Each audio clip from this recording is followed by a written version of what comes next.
Everyone, it's Emily Fox. Today's video is going to be a new recommendation video talking about the weirdest books that I've read on Booktube. I recently did I have read 400 books on Booktube since starting, and then I was doing like the best in each category, the worst ones, etc, etc. I will link that playlist down below. It was a lot of fun, but I realized that I've also read some really strange books.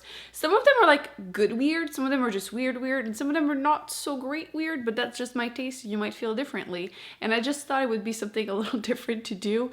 And it's always fun because I don't feel like most of these I've talked a lot about them, probably because once I've read them, I was like, so yeah, bear with me because some of these descriptions are a bit strange, but like I don't know sometimes what I read.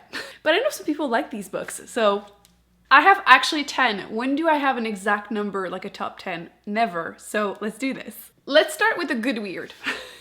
At least in my opinion. Actually, even on Goodreads. I feel like Goodreads doesn't like, well, people on Goodreads don't like weird books. They usually tend to have like pretty low rating.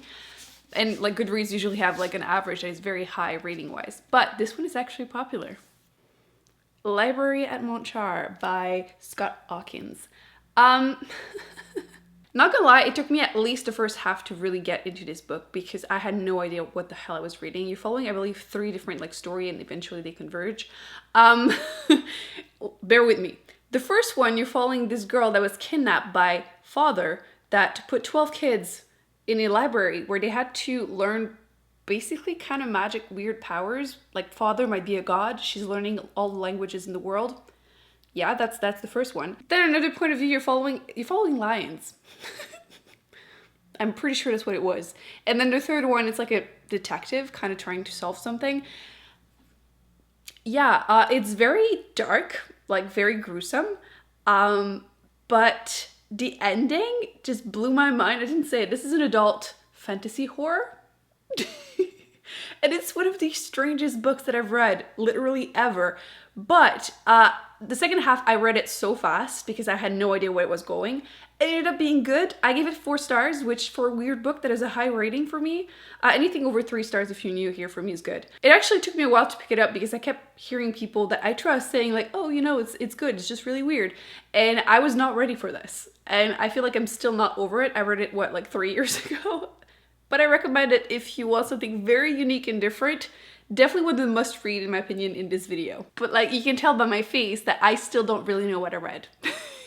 Let's go with one book I don't have my copy of anymore, and it is Emulation. It became a movie with Natalie Portman. That was the only good thing about the movie in my opinion. I don't know, man. What did I read? This is technically the first book in a trilogy. I did not continue. This is considered a sci-fi, and it's not really going to be a spoiler because it's not told in the first book, but in my opinion, I think it's like a first contact with aliens, kind of, which is one of my favorite premises. I wanted to read it because of that. And I'm going to admit, I have no idea what I read. It is strange, but probably in a good way. And it's one of the only books ever that while reading it, I was genuinely physically uncomfortable. I feel like sometimes people are like, oh, like, do you have any recommendation of like horror books that are gonna scare me? And I'm like, nothing. Like, I don't feel like I'm ever scared. But there's a specific scene, and it's not a spoiler by just mentioning a little bit, when they're going down the tower, I was physically feeling like, no, I can't continue reading this book. It's just so uncomfortable. It's so weird. But at the same time, I have no idea what I read. I'm hoping that it gets better and clearer as it goes. Although people told me that probably not, that's why I never ended up continuing. But yeah, if you like these type of feelings, these type of books, that will definitely be for you. Me, it was just a little too weird. I like the satisfaction of understanding by the end, and I really did not get that feeling. So it kind of left me a little, but yeah, if you want a really weird book, this is one for you. This is definitely going to be one of the weirdest videos I've ever done. The next book is also very strange, but I think in a good way. It is More Than This by Patrick Ness. This is considered a sci-fi, I guess, a YA one, which, by the way, I know some people on Booktube are like, oh, you know, why? But this is one of the YA books that I think that even adults would enjoy because of the premise. It starts literally with the main character dying and waking up. I mean, that is right up my alley. So strange, but it kind of makes sense. So it's one of the good strange for me. And I don't want to say too much because obviously in that case, since the character literally dies in the beginning, I would spoil it, even though it's like 600 pages. Just trust me, try it if that's something that obviously you are into. I do think it was worth the risk in this case. And Patrick Ness' writing is really nice usually, so I don't think it's going to be a really like hard book to go through. And yeah, definitely one of the weirdest books that I've read, and I don't feel like a lot of these are actually YA. I think it's probably the only one here, so definitely give it a shot. I had actually included this, I believe, in the Beginner's Guide to Sci-Fi for people that usually like contemporary, the YA contemporaries, and wanted to get into more sci-fi. This is a really easy way to get into it, just dip your toe a little bit. So yes, definitely a good weird. Can we do one bad weird? Let's do this. I've talked about this book a lot, so I'm not going to go into too much detail, just explaining why I think it's a bad weird for me. I know, The Gunslinger by Stephen King. I understand that everyone loves the series. I've only read the first book. I do have the next 3 of the books, I believe, on my shelf. Never ended up picking them up because this is just too weird for me. And after hearing so many great reviews, I thought I was going to love this, and I just was confused. You know when you put down a book and you're like, I have no idea what I read? I was actually told that there's like 2 versions. There's like a newer version that makes more sense. I have apparently the old version, which made absolutely no sense. You're following mostly one character going through desert, and I don't know if it's like the A's of the desert, you know, the heat getting to his brain, but like it makes no freaking sense. At one point it was starting to make sense, and then it went weird again. So yes, I read like 200 something pages, and I have no idea what I read. So eventually, maybe one day I will continue the series, but I don't get the hype, which I've been very vocal about, so we're gonna go to the next book here. I actually wanted to do this video because I was reminded of this idea because this book is becoming a movie, and it is I'm Thinking of Ending Things by Ian Reid. Talk about weird. I went into this knowing that it was going to be a hit or a miss because that's what the reviews were about. I'm actually really curious to see what the movie is going to be about. This is considered horror, I think. I feel like there's a team in here. A lot of these books are going to be either like mystery horror thrillers or like sci-fi. I feel like that's usually when weird books are weird. Books are weird. Made no sense, you get it. I am definitely that person. I was going to say that bish that tries to figure out the twist. I do it to myself. I ruin it often, and then I'll complain whenever books have too many twists because they want to get you, because I'm like, well, how am I supposed to guess that, you know? So I know I do it to myself, but I went into this with low expectations. It starts with this couple that are going to see this dude's parents in like a remote farm, and just things get weirder and weirder. Personally, I feel like eventually it gets too weird for me to enjoy it, but I also felt very uncomfortable. So if that's something that you enjoy, you're definitely going to enjoy this book for that reason. I did see one twist coming, but not the rest. The rest, I was just like, oh, I saw that. What is going on? So I have no idea how the movie is going to work. I feel like they're going to have to make things more clear because they're kind of weird, strange, vague in here.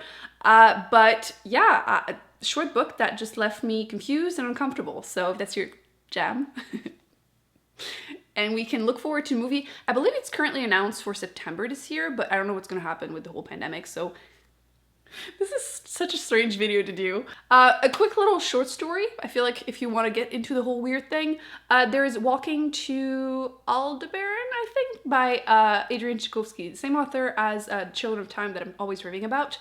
This is also a sci-fi, kind of like First Contact with Aliens, with an unreliable narrator. You're just not sure what happens. Basically, humanity finds this thing at the border of the solar system, and they're sending people to try and figure out what it is.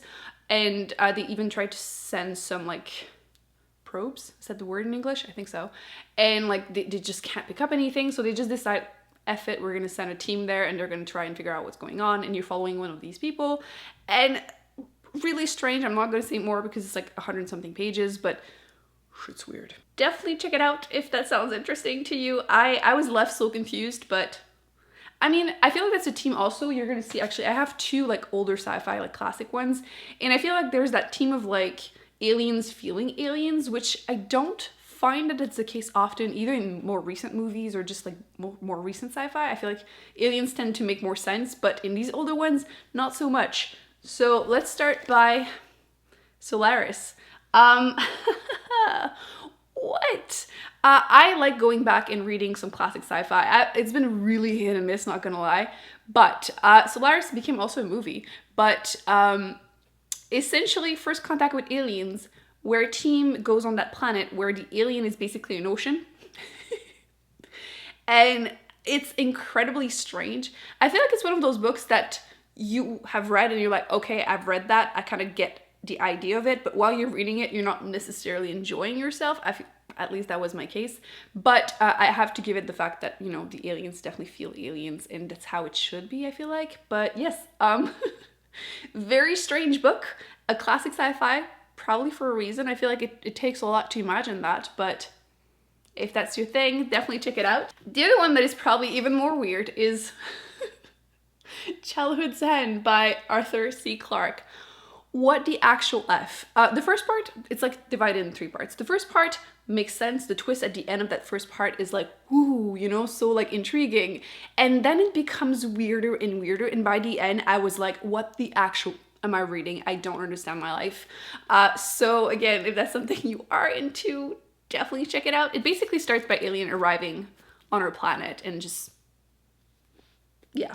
I'm gonna leave it at that, but very strange. A book I read recently that definitely left me a little confused, although maybe not as weird as some of the other ones, but still a strange little book.